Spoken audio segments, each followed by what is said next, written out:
Welcome to the first unit of our course.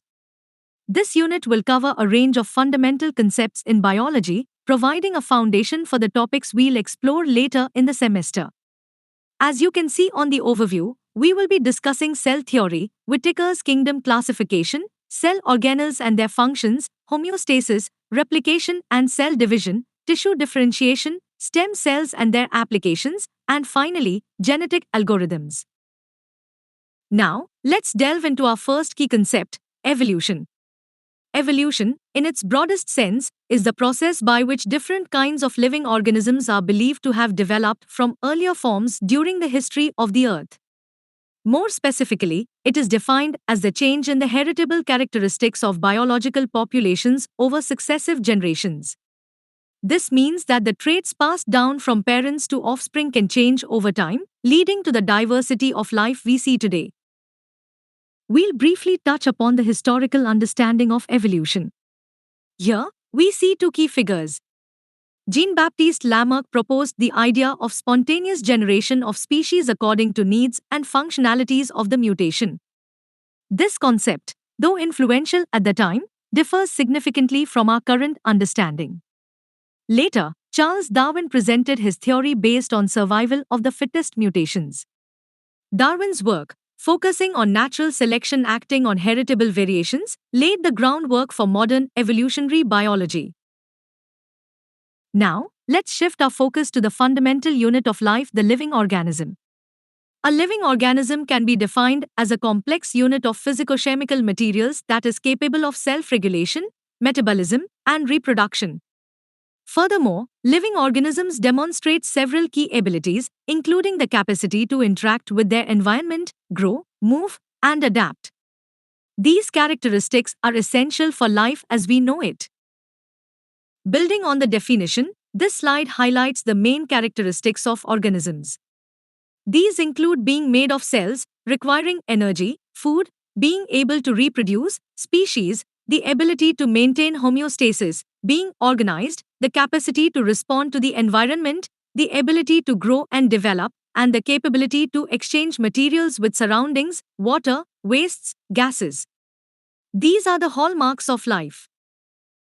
Expanding on the first characteristic, we arrive at the concept of the cell as the basic unit of life. The cell is the smallest living form. Within a cell, various structures facilitate transport.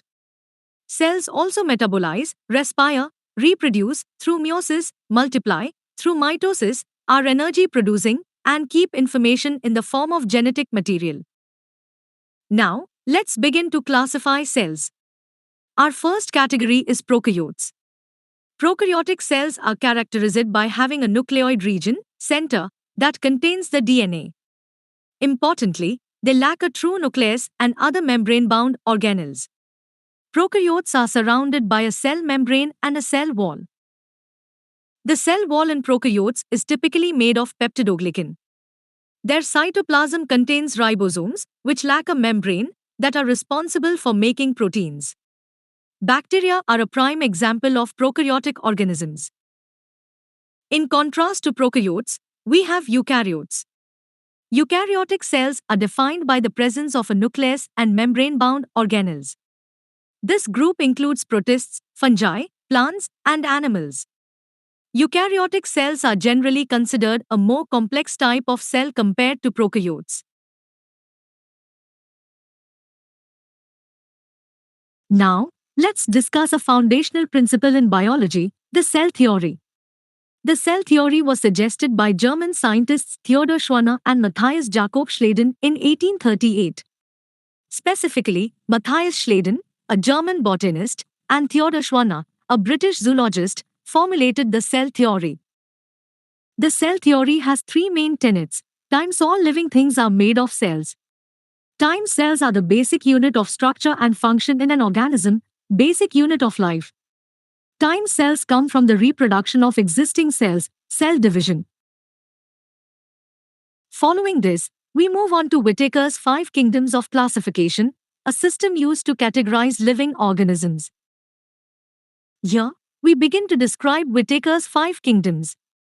The first group consists of unicellular organisms that lack a nucleus and many of the specialized cell parts, called organelles. These organisms are termed prokaryotic. Pro is equal to before, karyotic is equal to kernel, nucleus, and consist of bacteria. The remaining four kingdoms are comprised of eukaryotic, EU is equal to true, organisms, which are characterized by having cells that contain a nucleus and a fuller repertoire of organelles. We will delve deeper into these eukaryotic kingdoms in later lectures.